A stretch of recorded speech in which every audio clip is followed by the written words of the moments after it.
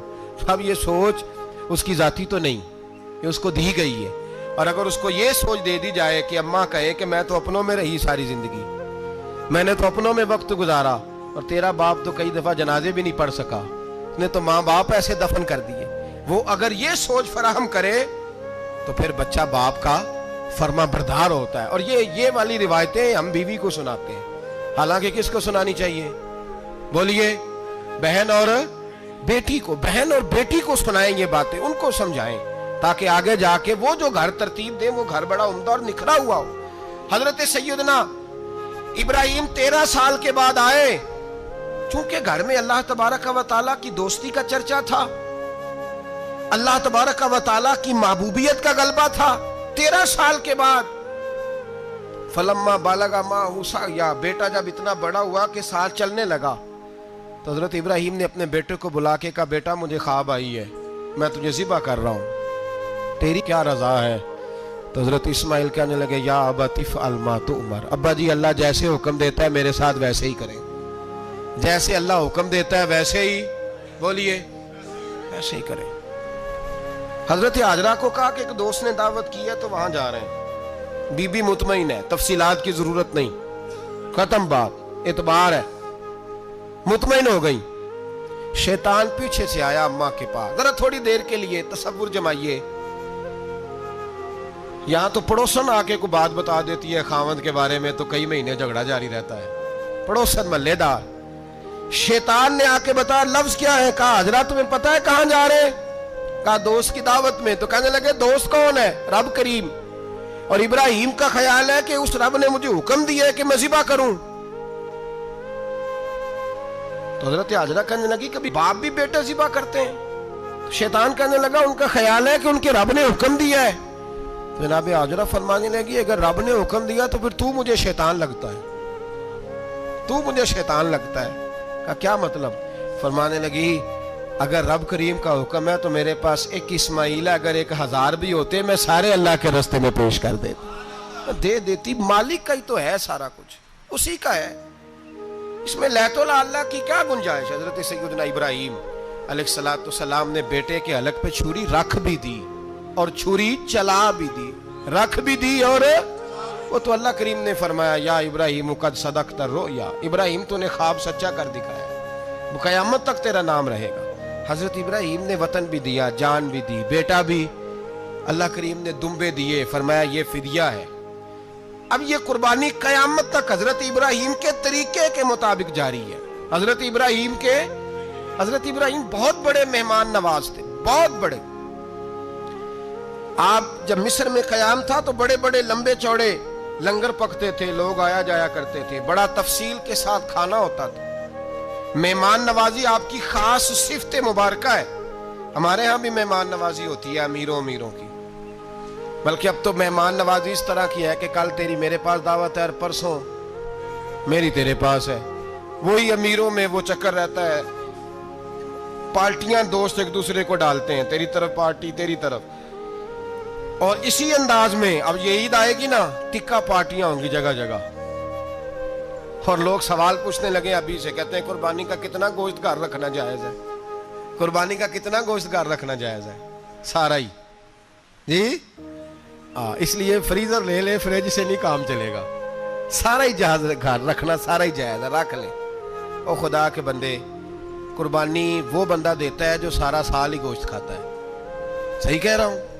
قربانی صاحب نصاب، صاحب استطاعت بندہ دیتا ہے نا، تو وہ سارا سال ہی گوشت، تو سارا گھر میں رکھنا بھی جائز ہے، لیکن سارا دے دینا بھی، تو جو آ رہی ہے اس پہ کیوں توجہ کرتے ہو؟ جو دوسرا جائز ہے اس پہ کیوں نہیں عمل کرتے؟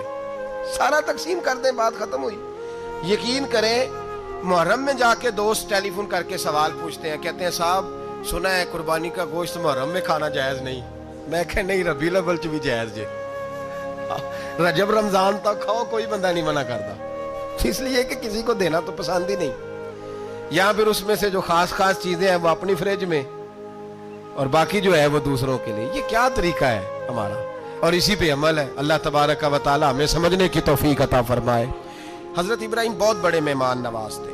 صرف قربانی نہیں دیتے تھے, سارا سال بہت سارا لنگر, بہت سارا کھانا پینا, بہت ساری چیزیں جاری رہتی تھی.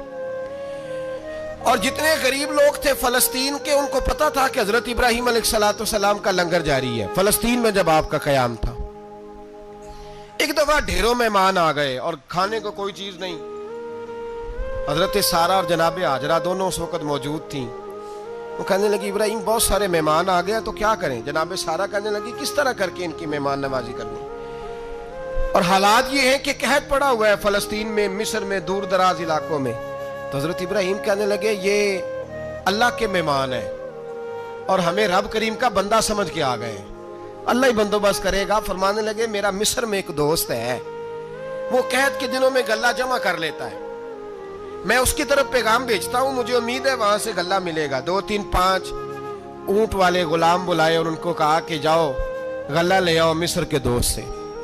وہ لوگ کہتے ہیں ہم غلہ لینے گئے, وہاں جب پہنچے تو حضرت ابراہیم خلیل اللہ علیہ السلام کا پیغام دیا تو آپ کا وہ دوست کہنے لگا غلہ تو بے شمار تھا, مجھے خبر نہیں تھی کہ حضرت ابراہیم کا پیغام آئے گا, تو میں تو سارا تقسیم کر چکا ہوں. لوگ لے گئے, اب تو کوئی شے نہیں.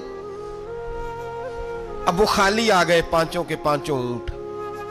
جب خالی آئے تو حضرت ابراہیم کی حویلی کی دیواریں چھوٹی چھوٹی تھیں. ان غلاموں میں سے, خادموں میں سے, آپ کے ان چاہنے والوں میں سے ایک کہنے لگا یار وہ غریب تو انتظار کر رہے ہوں گے کہ غلہ لینے گئے ہیں, ہمیں روٹی ملے گی. چھوٹی چھوٹی دیواریں ہیں, وہ جب دیکھیں گے نا خالی آ گئے تو انہیں تکلیف ہوگی. اس طرح کرو بوریوں میں ریت بھر لیتے ہیں, ریت بھر کے لے جاتے ہیں, بعد میں اندر رکھ کے انہیں سمجھا بہلا لیں گے یا حضرت ابراہیم کو بتائیں گے, وہ خود ہی ان لوگوں کی دل جوئی فرمائیں گے. اب غلہ کی جگہ ریت بھر کے اونٹوں پہ رکھ کے لائی گئی. لا کے بوریاں جب رکھ دی گئیں, حضرت ابراہیم علیہ السلام دوپہر کے وقت آرام فرما رہے تھے. بی بی سارہ اٹھی, کہتی ہیں جب میں نے دیکھا نا کہ بوریاں پہنچ گئی ہیں تو گئی, غلام کو ساتھ لیا اور اس کو جب کھولا نا تو کہتی اتنی حسین گندم میں نے پہلے کبھی دیکھی نہیں تھی, اتنا پیارا دانہ میں نے کبھی ملاحظہ ہی نہیں کیا تھا. فرماتی ہیں جب اس کو پیس کر چکی میں روٹیاں پکائیں تو خوشبو دور دور تک پھیل گئی, اعلیٰ غذا بنی. بڑے بڑے کھانے بیویوں نے مل کے پکائے, چن دیے گئے. حضرت ابراہیم اٹھے تو لوگ کھانا کھا رہے ہیں, سجدہ شکر ادا کیا, اور جب سجدے میں گئے تو وہی آنے لگی, پھر رونے لگے. جب پلٹ کر باہر تشریف لائے تو جناب سارہ کہنے لگی ابراہیم تمہارا مصری یار بڑا اچھا ہے, اس نے اتنی اعلیٰ گندم بھیجی ہے کہ اتنی تو میں نے پیاری گندم کبھی دیکھی نہیں. جناب ابراہیم مسکرائے, فرمانے لگی سارہ یہ مصری یار نے نہیں بھیجی, یہ میرے عرشی یار نے بھیجی ہے, یہ میرے عرشی یار نے بھیجی ہے. بھائی مہمان نوازی مزاج تھا, ہاتھ لٹا دینا مزاج تھا, دوسروں کی اشک شوئی مزاج تھا. حضرت ابراہیم علیہ السلام کا طریقہ ہے قربانی, حضور نے ان کا طریقہ بیان کیا. اگر سال کے بعد قربانی دینا ان کا طریقہ ہے تو سارا سال غریبوں کو روٹی دینا بھی حضرت ابراہیم کا طریقہ ہے. سارا سال غریب کی نوکری کرنا یہ بھی حضرت ابراہیم کا طریقہ ہے. بھوکے کو کھانا کھلانا یہ بھی میرے مصطفیٰ کریم سید عالم صلی اللہ علیہ وسلم سے صحابہ نے پوچھا حضور بہترین مسلمان کون ہے؟ بہترین مسلمان تو حضور نے فرمایا جو سلام لینے میں پہل کرے اور غریب کو روٹی کھلانے میں سب سے اچھا ہو, وہ بہترین مسلمان ہے, زبردست مسلمان. ہمارے ہاں دعوتیں ہوتی ہیں تو امیروں کی, افطاریاں ہیں تو امیروں کی, اور میرے مصطفیٰ کریم علیہ السلام نے فرمایا بدترین دعوت ہے جس میں امیر بلائے جائے غریب نہ بلائے جائے, وہ بدترین دعوت. حضرت ابراہیم کا طریقہ رہا ساری زندگی مہمان نوازی. اور دوسرا ان کا مزاج تھا, اللہ سے پیار ہو گیا تھا نا. جب رب کریم سے محبت ہوتی ہے نا اور محبت کا احساس ہوتا ہے دل میں, پھر سجدے لمبے ہوتے ہیں.